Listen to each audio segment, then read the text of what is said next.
All right, episode 77 coming up. Yeah.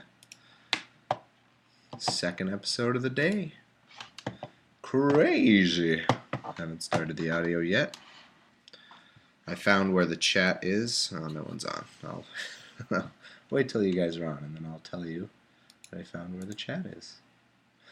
Yeah, just doing some housekeeping type things right now.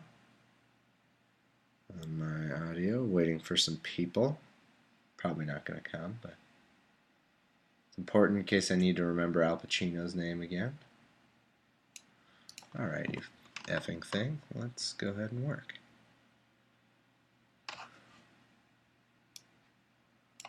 Okay. Starting up the recording in 5 now.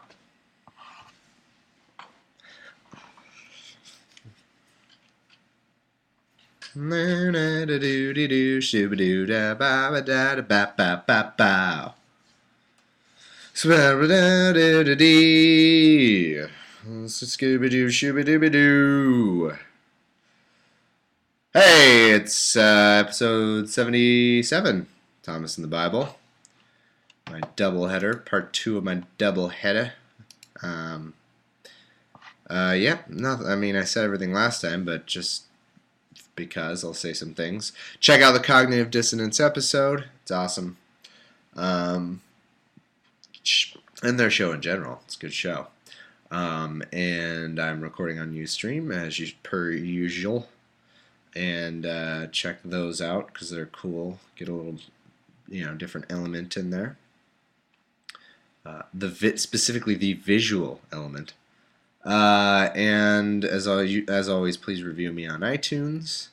And check out the facebook.com/T&the-B. And that's enough for non-Bible stuff. So let's just get right into the Bible. We're on 1 Kings 3. Water time. That's not the name of the chapter. I just needed a glass of water because I'm still sick. I've got this stupid throat thing. It seems to have gotten worse since the last episode. So, great. Who cares, though? It's definitely God attempting to thwart my podcasting, of course. Duh.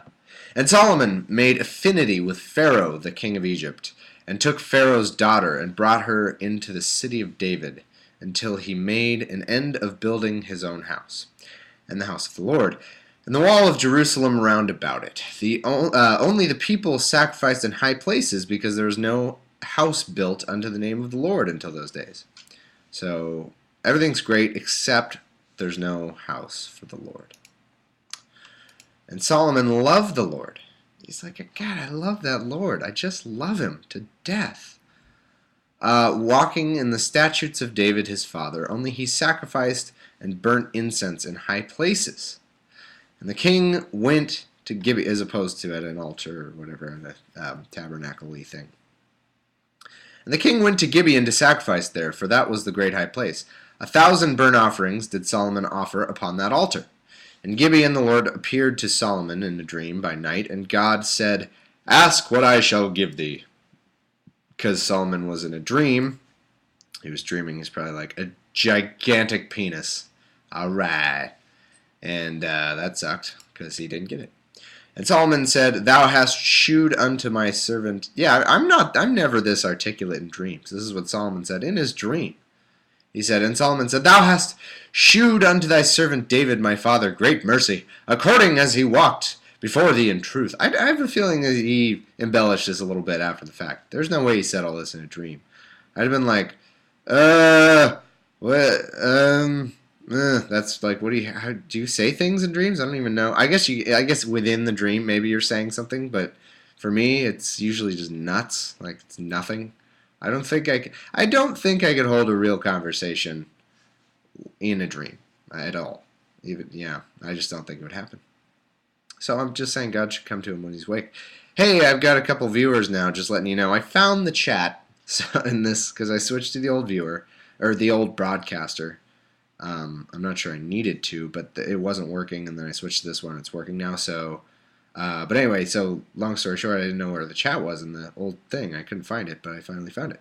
So if you want to tell me who Al Pacino is, go ahead and tell me who else. Go ahead and tell me Al Pacino's name over and over, because I'm super dumb and can't remember names.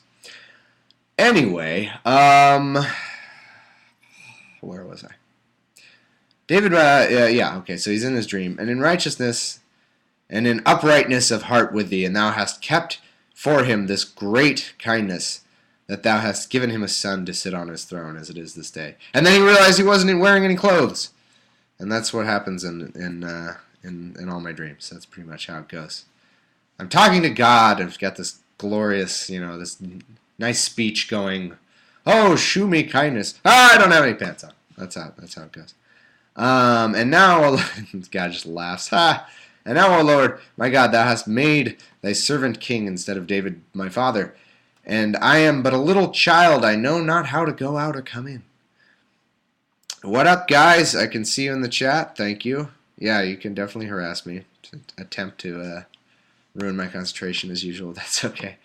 And thy servant is in the midst of thy people which thou hast chosen, a great people that cannot be numbered nor counted for multitude. Which is interesting because nowadays we can do a pretty good job of counting people. And I think there are more people than there were back then. But no, they can't be. They have so many people now that they can't be counted. It's impossible. Cannot do it.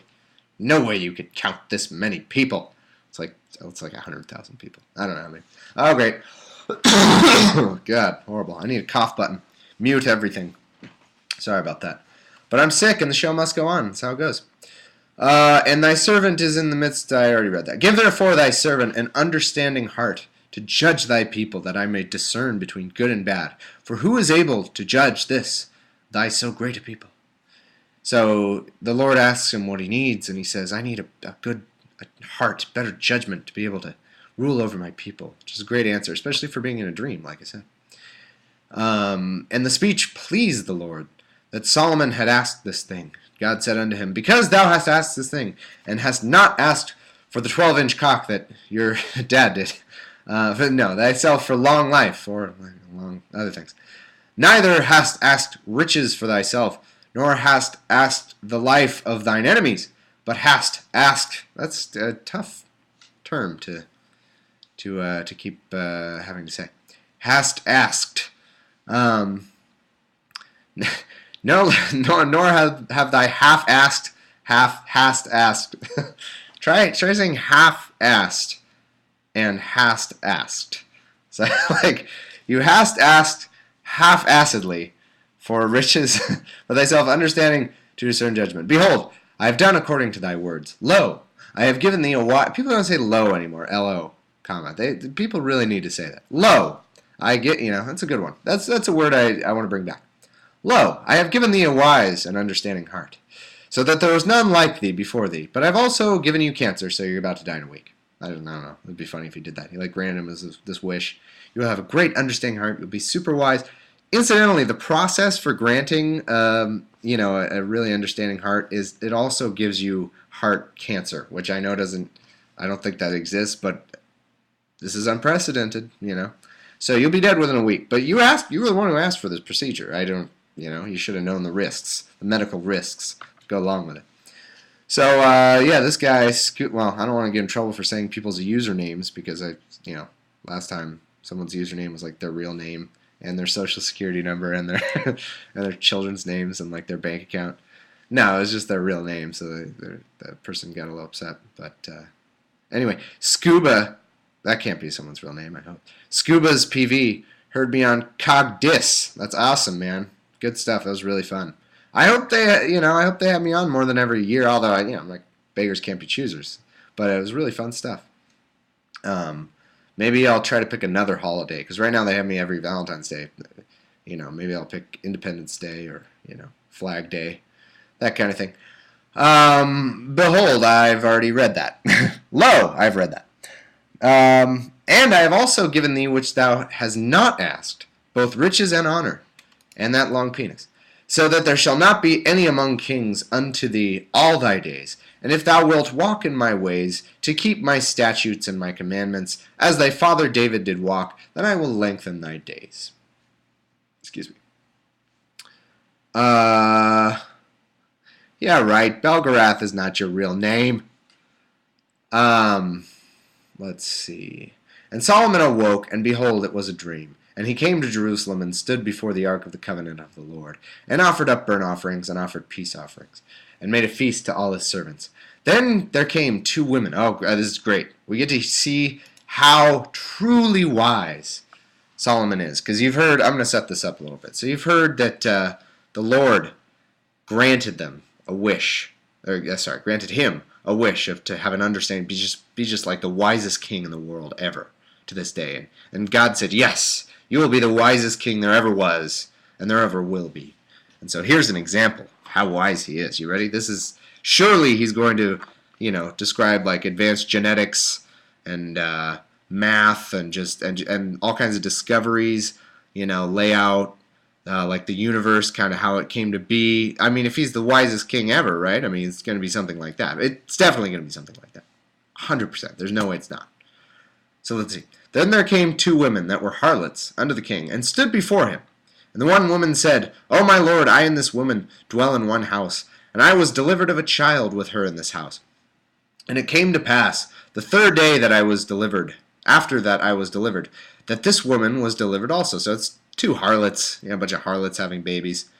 And there's no one in the house. We were together. There was no stranger with us in the house, save we two. And this woman's child died in the night because she overlaid it.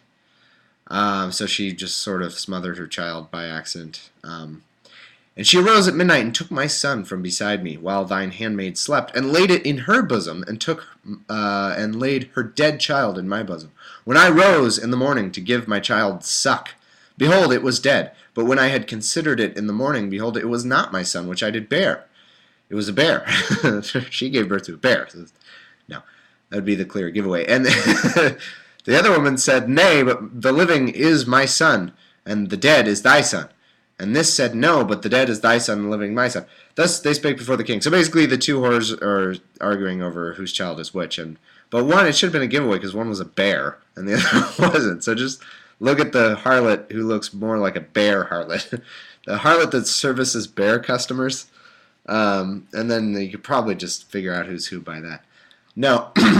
So the king, with his newfound infinite wisdom.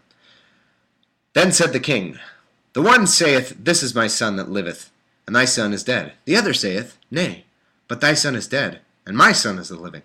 And the king said, Bring me a sword. And this could never... When you're talking about babies and stuff, and you're gonna solve a problem by saying, Bring me my sword, that's not a good... Unless he's gonna spin the sword, and whoever it points to, that's who it is. It's not a good start. Bring me a sword. And they brought a sword before the king. The king said, Divide the living child in two, and give half to the one, and half to the other. Then spake the woman whose the living child was unto the king, for her bowels yearned upon her son. She said, O my lord, give her the living child, and in no wise slay it. But the other said, Let it be neither mine nor thine, but divide it. And the king answered and said, Give her the living child, and in no wise slay it. She is the mother thereof. And all Israel heard the judgment which the king had judged, and they feared the king, for they saw that the wisdom of God was in him to do judgment. Yeah.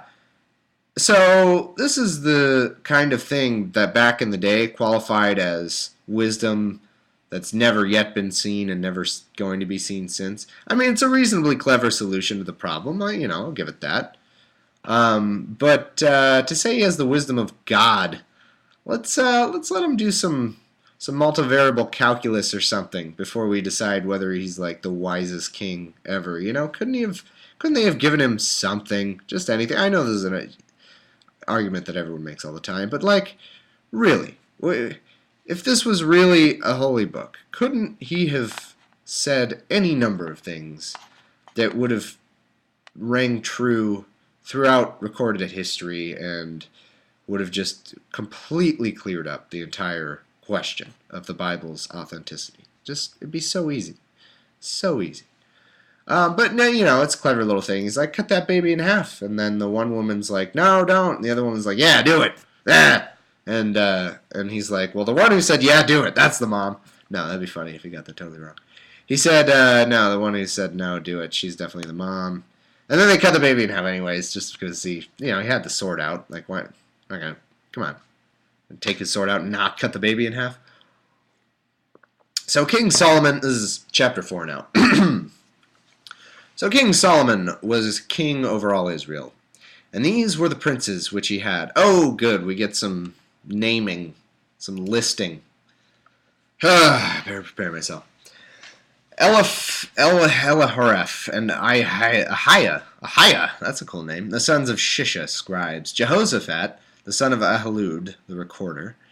And Benaiah, the son of Jehoiada, was over the host, and Zadok and Abiathar were the priests. And Azariah, and the son of Nathan, was over the officers, and Zabad, the son of Nathan, was principal officer, the king's friend. And Ahishar was over the household, and Adoniram, the son of Abdo, was over the tribute. Cool. And Solomon had 12 officers over all Israel. So yeah, this first reading, this is the second of the new chapter, of the new book. They're kind of setting some things up, so honestly there's not a lot that happens here. Solomon's kind of getting his kingdom set up. So there's going to be some boring crap in this reading, as evidenced by right now. These are their names. The son of Hur in Mount Ephraim, the son of Dekar in Makaz, and in Shalabim, and blah blah. I'm just going to skip this crap. There's some sons. Hesed, Bana, the son of Ahilud, the son of Geber. Let's just skip. Bunch of sons. That's all. These are his officers. Who cares? Why do we need to know this? Judah and Israel were many as the sand which is by the sea in multitude, eating and drinking and making merry. And Solomon reigned over all kingdoms from the river unto the land of the Philistines and unto the border of Egypt. They brought presents and served Solomon all the days of his life. And Solomon's provision for one day was 30 measures of fine flour and 60 measures of meal. That doesn't sound like a very tasty meal. It's just like okay, here's your helping of flour. You're like, just have to like breathe it in. Sounds like that's what I did. It sounds like that's what happened to my throat. Yeah, but no, it's outlining for some reason. I don't know why we need to know this. It's outlining what his provisions for his whole court, I guess, like everybody that Solomon kind of supported. And it says 30 measures of fine flour. It would just be funny if that was it. Like everyone, all right, here's your handful of flour. Everyone eat. Eating flour. 60 measures of meal, 10 fat oxen, and 20 oxen out of the pastures, and 100 sheep, besides harts and roebucks and fallow deer and fatted fowl. For he had dominion over all the region on this side of the river, from Tifsa even to Azza, over all the kings and on this side of the river. And he had peace on all sides round about him. And Judah and Israel dwelt safely, every man under his vine and under his fig tree, from Dan even to Beersheba. All the days. It sucks they didn't have houses. They just had to live under vines and fig trees. pretty crappy housing, if you ask me. It didn't never rain, you know. And Solomon had 40,000 stalls of horses for his chariots and 12,000 horsemen, but he didn't have any chariots. That was the bad thing about that. He meant to get some. He was working on getting some chariots, but he had the horses for him. And those officers provided victual for King Solomon, and for all that came unto King Solomon's table, every man in his month, but they lacked nothing. Barley also, and straw for the horses, and dromedaries. That's an interesting word. I don't know what that is. Dromedaries brought they unto the place where the officers were, every man according to his charge. All right, audience participation time. Someone look up dromedaries. Dromedaries. Dromedaries. Just for fun, if you want to. You don't have to, but I was going to look it up, and I was like, I don't want to stop my show to look that up. So, crowdsource. And then tell me what it is, and you'll get recognition. You'll be super famous. Everyone will be on the news. They'll be like, this is the guy. This is CNN. This just in. I'm getting word that someone just told Thomas from Thomas in the Bible, a podcast that has several dozens of listeners. Nay, hundreds. They told him what dromedaries means. They're now famous. And God gave Solomon wisdom and understanding exceeding much, and largeness of heart, so much so that his heart exploded in his body, and he was killed, even as the sand that is on the seashore. And Solomon's wisdom excelled the wisdom of all the children of these countries. Well, I'd hope he'd be wiser than the children. That would be, if he wasn't wiser than the children. You'd hope he wasn't going to be king. And all the wisdom of Egypt, for he is wiser than all men. Okay, well, then if he's wiser than all men, do you need to say he's wiser than all children too? Like, let's just go ahead and assume. There's not like one precocious child that's wiser than everybody. And then Ethan the Ezrahite and Heman and all the other people, who cares? And his fame was in all nations round about. And he spake 3,000 proverbs. And his songs were 1,005. So he knew 1,005 songs. He was just like a karaoke... what? Sure explode. Oh, yeah. Somebody tell me what dromedaries means, damn it. No comments until you tell me what that is. They speak of trees from... yeah, so he knows 1,005 songs. That's kind of funny that that's part of his wisdom. What if they were all just variations on like Three Blind Mice or something? Three blind rice. Three blind rice. Wow, that's another song I know. Five blind mice. Five blind mice. Yeah, it was just Three Blind Mice, like 1 through 1,005. 1,005 blind mice. 1,005 blind mice. See how they run. Oh, it's a camel. Oh, okay. Dromedaries are camels. All right, Belgarath. If that is your real name, as you say it is. You're now famous. Let me just push the make famous button. Okay, you're famous. Should be getting calls for interviews, that kind of thing. Any second now. So that's what happens. I treat the people who help me out on my show. So he knew 1,005 songs, but I'm gonna go ahead and call bullshit on that. And just say he only knew like 5 songs. I don't know. How many songs could they have had back then? Oh, come on, Scuba's PV. Don't try to, he looked it up first, damn it. Next time, be faster on the uptake. Don't try to claim his fame. Yeah, I'm out of fame. I can only make one person famous per day. That's how it works. And he knew a bunch of trees. I'm just describing why Solomon is like the wisest guy ever. He's a wise guy. And they say it's because he knew proverbs, songs, and trees. Because that's what makes you wise. How many trees do you know? I only know like 5 trees.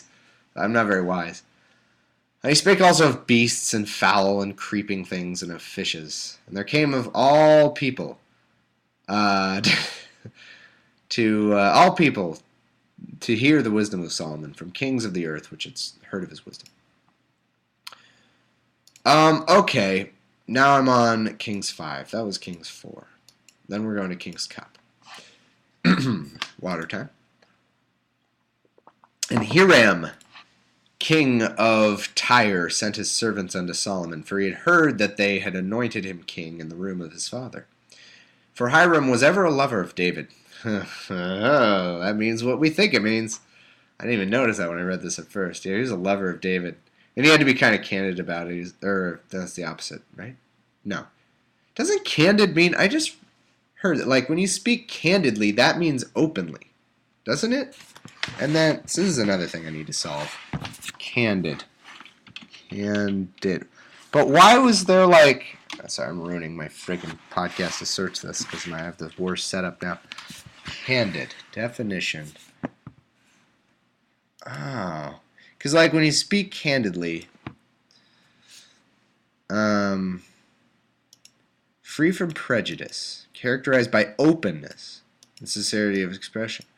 That's so funny because back in the day, back when I was like 1, and there's that show Candid Camera, I thought that meant like candid, like it was hidden, I think that for my whole life, am I just the only one who's this dumb?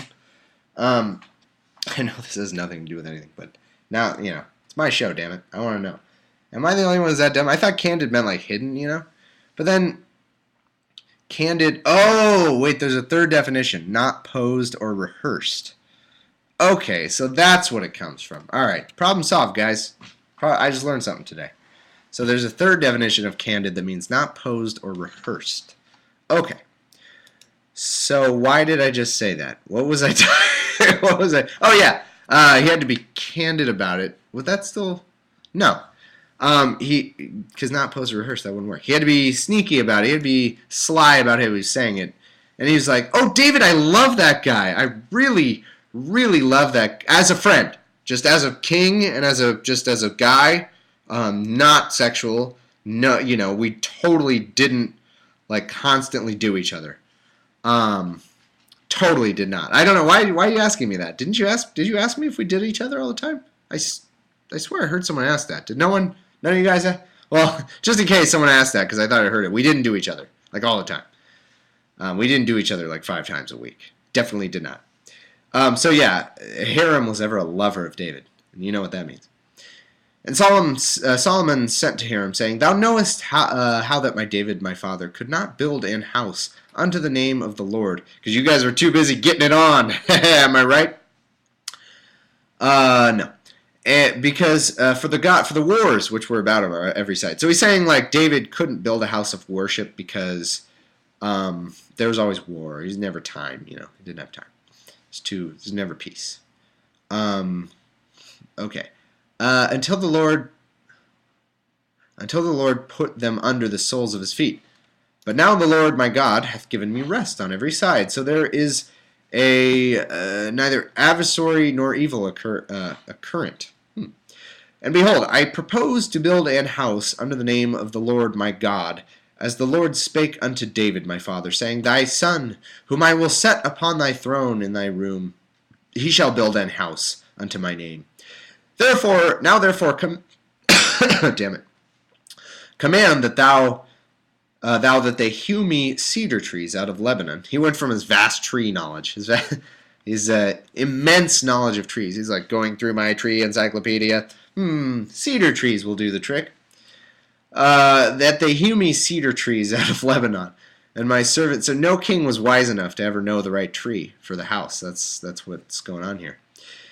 And my servants shall be with thy servants, and unto thee will I give hire for thy servants according to all that thou shalt appoint. For thou knowest that there is not among us any that can skill to hew timber like unto the Sidonians. And it came to pass, when Hiram heard the words of Solomon, he rejoiced greatly, and said, Blessed be the Lord this day, which hath given unto David a wise son over this great people. And Hiram sent to Solomon, saying, I have considered the things which thou sentest to me for, and I will do all thy desire concerning timber of cedar and concerning timber of fir. My servants shall bring them down from Lebanon unto the sea, and I will convey them by sea into floats unto the place that thou shalt appoint me. And I will cause them to be discharged there, and thou shalt receive them, and thou shalt accomplish my desire in giving food for my household. So Hiram, he didn't really need to say all that, did he? Couldn't he have just said, yeah, deal's on? He didn't have to go through everything again that they just said. Yeah, okay. Trees, we're going to get you the trees, you give us food, done. But he's like, he has to go through it all. Yes, I will give you the trees. We will take them down and put them in the ocean. And just, it's like, yeah, yes or no, man. Just tell me what's going on. I got things to do. I'm a king. But apparently the people who wrote this book had nothing to do. So they wrote all of that. And Solomon gave Hiram 20,000 measures of wheat for food for his household, and 20 measures of pure oil. Thus gave Solomon to Hiram year by year. And the Lord gave Solomon wisdom as he promised him, and there was peace between Hiram and Solomon. And they two made a league together, a fantasy football league, actually, because that's the best way to keep peace between two nations, two states. It's a good old fantasy football league. The draft was hell, though, because there was like millions of citizens, or at least hundreds of thousands, and they each need to pick players. It's like, so the first like 1,000 people got players, and then everyone else just had no players. They're like, well, we don't have a chance really, and that's all they went. They had to start drafting themselves, like just in case they would get drafted in the league. I don't know how many fantasy football players we have out there. Make this joke make any sense? So I'll just go on.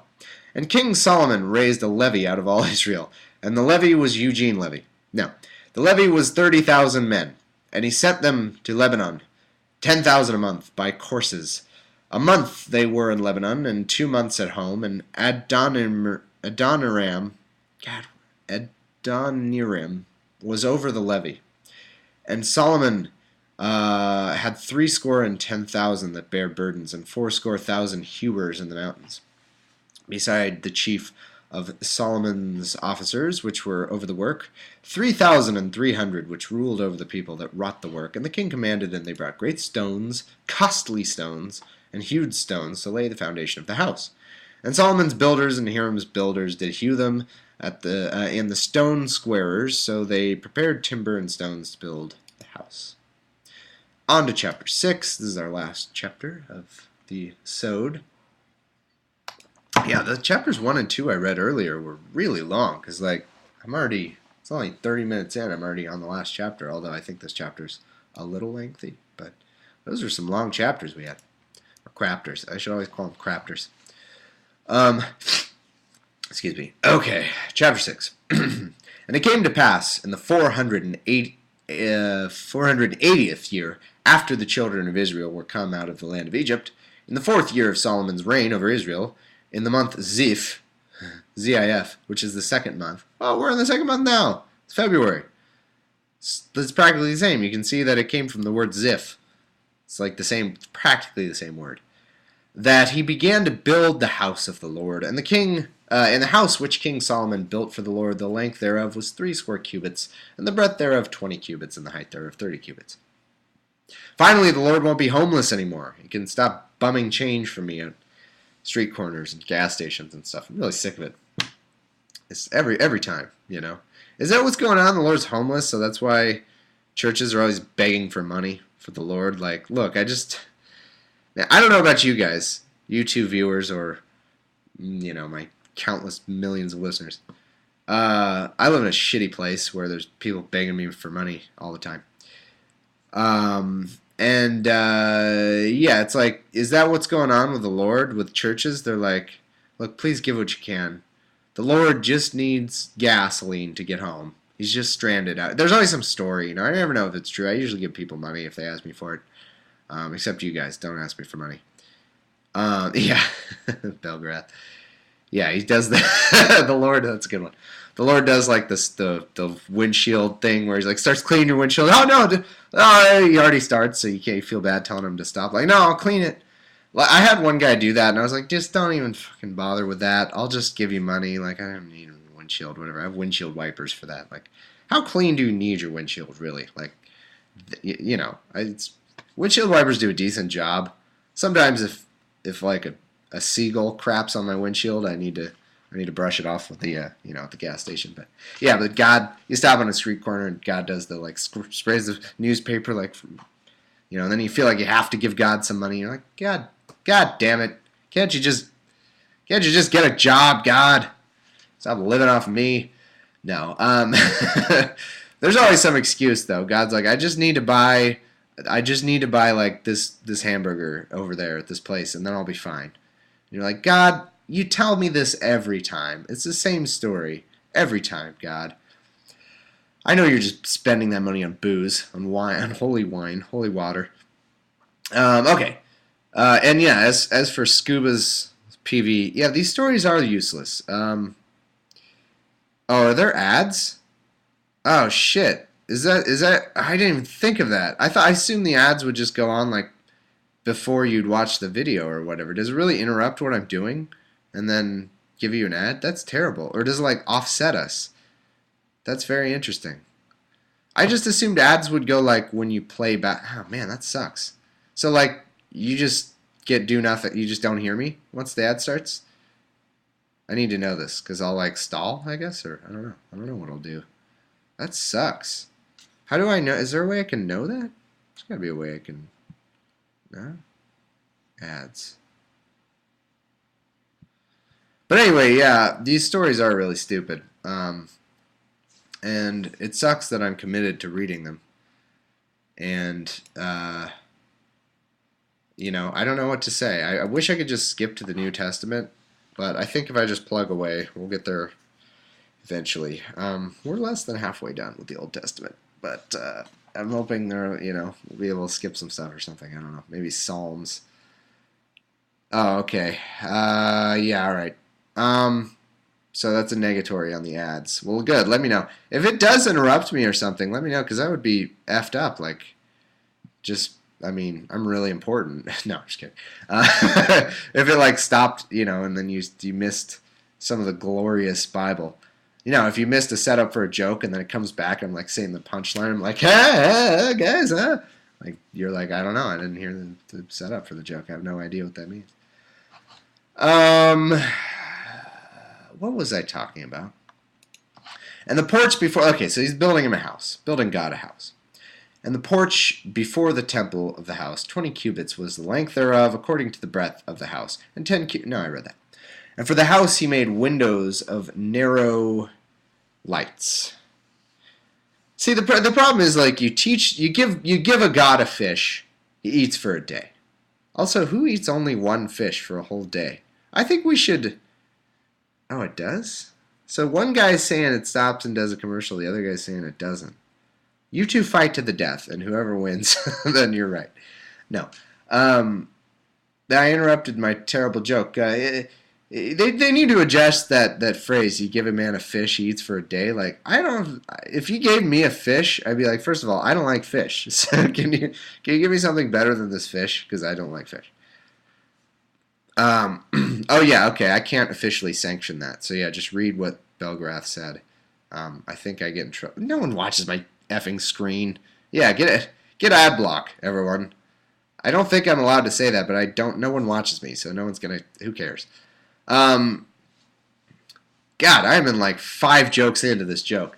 So yeah, so the phrase, everyone, the phrase you give a man a fish, he eats for a day. Let me stop you right there. I say you give a man, maybe if you give a man like a big ass fish and he really liked fish, you give him like a giant tuna, because aren't tuna like huge? I don't know. I don't like fish. They smell. They smell gross. I've realized that in my older age, I used to be a really picky eater.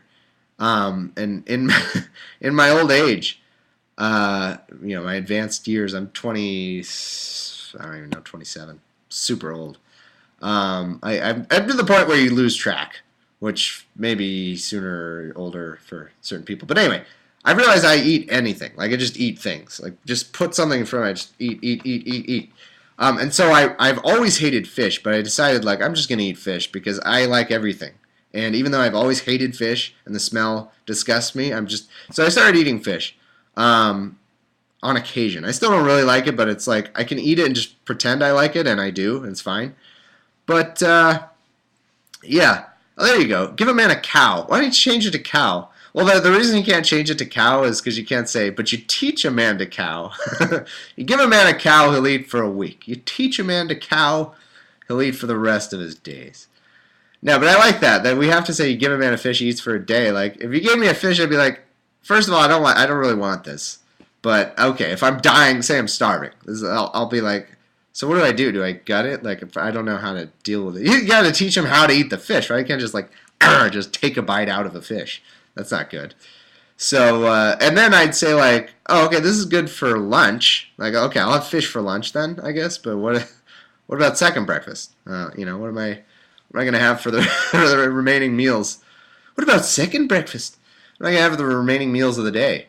So I already reject that. But anyway, the dumb joke I was making is, with this building God a house, you give God a fish, he eats for a day. You teach a God to fish, he'll eat for eons and eons. So I don't know that this house building, Habitat for Humanity, Habitat for Deity, yeah, Habitat for Deity, so I feel like I should have another syllable there. Oh, I don't know if this is the best way to deal with the homeless God situation. All right, so I'll move on from that digression. I think that was a worthwhile digression, though. We really got somewhere with the teach a man to fish thing. I've never thought about that before. Give a man a fish, he's like, hey, I'm allergic to fish. I don't actually eat fish. And you teach a man to fish, and he's like, oh, great. So then I'll just not eat forever. Thank you. Thank you for nothing, you person who's in this saying. All right. Number 5 here. And against the wall of the house he built chambers round about, against the walls of the house and about, both of the temple and of the oracle. And he made chambers round about. And the nethermost chamber was 5 cubits broad, and the middle was 6 cubits broad, and the third was 7 cubits broad. For without in the wall of the house he made narrowed rests round about, that the beams should not be fastened in the walls of the house. And about the house, when it was building, it was built of stone, made ready before it was brought thither, so that there was neither hammer nor axe nor tool of iron heard in the house while it was in building. I don't know why that's important. It's important to not have any tools while is that some holy decree? I don't know. You're encroaching on my holy decrees. The door for the middle chamber was in the right side of the house, and they went up with winding stairs into the middle chamber, and out of the middle into the third. So he built the house and finished it, and covered the house with beams and boards of cedar. And then he built the chambers against the house, 5 cubits high, and they rested on the house with timber of cedar. Why does it keep saying he? You know what I mean? Like, oh yeah, see that I built that whole house. I built all of that. Everything. A lot of work. People are like, really? You built that? And how long did that take you? Well, I had thousands of laborers. I didn't actually. I was nowhere near it. I was in a different county, actually. I don't even. But it took me a month for those builders to build the house. It took me 2 months for them to build my house. I like this, like he, he's claiming credit for building it. Oh man, and then when I had to put that roofing on there, oh, that took me, those workers, like forever. Oh man, that just every night I would go to bed exhausted because of how much work those thousands of workers did. I'd just be like, oh, they have been laboring all day. I've been not doing anything. So I don't know. I like how he takes credit for that. It's kind of funny. And the word of the Lord came to Solomon, saying, concerning this house which thou art building, with those thousands of workers, if thou wilt walk in my statutes, and execute my judgments, and keep all my commandments to walk in them, then I will perform my word with thee, which I spake unto David thy father. And I will dwell among the children of Israel, and I will not forsake my people, Israel. So Solomon built the house and finished it. And he built the walls of the house within boards of cedar, built the floor in the house, and the walls of the ceiling, and he covered them on the inside with wood, and covered the floor of the house with planks of fir. And that's FIR, obviously. And he built 20 cubits on the sides of the house, both the floor and the walls with boards of cedar. Let me ask you guys this. Is the video laggy? You audio listeners, you can answer too. Just email me. I'll get your email in like a month. Is the video laggy? Because in my little preview thing, it's looking really laggy. I mean, I suppose that would depend on your connections too, but I hope it doesn't upload that way. Like I haven't watched one of my videos, but I guess I should go back and look. That's the current question for the listening audience, for the viewing audience. Where was I? And he built something in the house that is the temple before it was 40 cubits long. So we're just talking cubits. We're dealing in cubits here.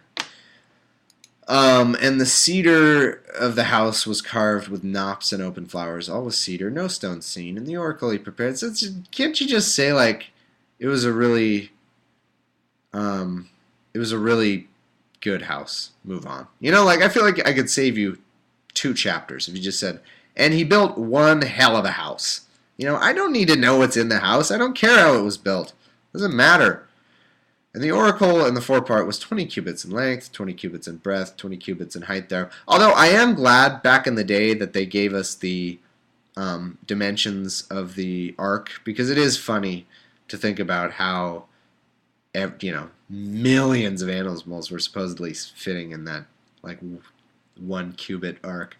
That's the only time I'm glad they started getting into cubits. Cubit zirconia. So Solomon overlaid the house within with pure gold, and he made a partition by the chains of gold before the oracle, and he overlaid it with gold. Is this where the Solomon gold thing comes from? Is that where that comes from? King Solomon and Solomon's touch, isn't that him? He touches things, they turn to gold, and then he accidentally touches his family, and they turn to gold. And he's happy. He's like, yes, I hated my family, and now they're gold. Amazing. I don't know. Yeah, I wonder if that's where that comes from. I don't know. Anyway. And I'm sure there's like 90 King Solomons. There's probably a zillion. And within the oracle he made 2 cherubims of olive tree, each 10 cubits high, and 5 cubits was the one wing of the cherubim, and 5 cubits the other wing of the cherub. From the uttermost part of one wing unto the uttermost part of the other were 10 cubits, and the other cherub was 10 cubits. Both the cherubims were of one measure and one size. The height of the one cherub was 10 cubits.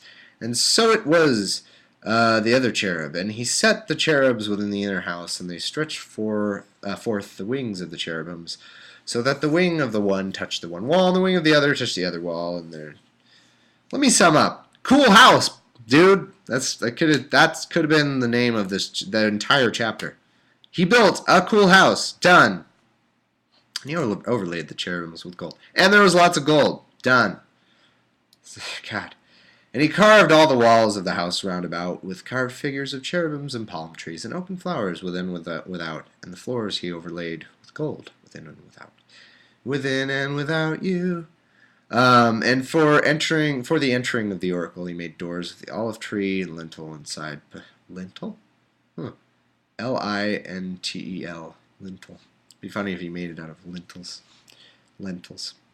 And the side posts were the fifth part of the wall. The two doors were also of olive tree, and he carved upon them carvings, cherubims. Again, cool house. Done. End of chapter. So also he made for the door of the temple the post of the olive tree, the fourth part of the wall, and two doors were of the fir tree, and the two leaves in the one were of the folding, and the two leaves in the other door were folding. And he carved thereon cherubims and palm trees and open flowers, and covered them with gold fitted upon the carved work. And he built the inner court with 3 rows of hewed stone and rows of cedar beams. And the 4th year was the foundation of the house of the Lord. Man, he must have been really tired. 4 years of him building all this.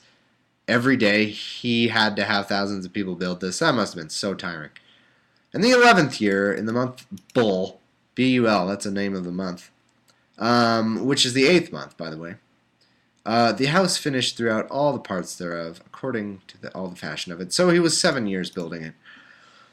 Oh, God. Okay, we're done with that. And we're done with our reading for tonight. So that was 1 Kings 6, and that was our second episode in our 2-episode marathon. Oh, it did stop, Belgrath. It stopped. It's stopping now. This ends now. Yeah, so thank you to guys. It says I have 3 viewers, but one of you is really quiet. Thank you to participating viewers. And thank you all listeners for listening. And I hope that hopefully we get some more folks from Cogdis, because I think they have quite a following. And, maybe a little bit of that following will drift down my way. Trickle down podcastonomics. I got nothing else to say. Another great episode, if I may say so. I don't know why I just said that. Another episode done.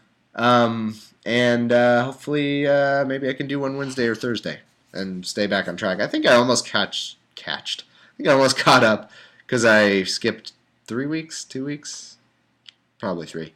But now here's 2, so that's good. And then if I do one this week, be close. I wish I didn't have to have a job, guys. I do shitloads of episodes, Do this all the time. So if like 100 of you want to hire me to do terrible podcast episodes. No, that's not happening. So until then, I'll just do what I can. But thanks for listening, and I'll see you guys next time, which should be in a few days. Adios. All right, audio out. And it's bonus content time, which usually consists of me doing a couple things on my audio program. Okay, done. No, not done. Yeah, thanks again. Yeah, I'll try to give you more warning. Sorry. Well, I kind of did, because I said like 3 hours ago that I would do one in 3 hours. But I guess if you haven't, I don't know. I guess if you haven't had time to catch up, then I don't know. Is there a better way to? I'll try to give you more. I don't know. What do you want from me? I'll try to do it. Tell you the day. I'll definitely tell you the day that I'm doing it, and then just be ready. It's usually around this time. Like, I don't know what time zone you're in, but 7 or 8 p.m. Pacific time. Whatever. Thanks for viewing. Appreciate it. Thanks for participating in the chat, and see you guys later. Video out.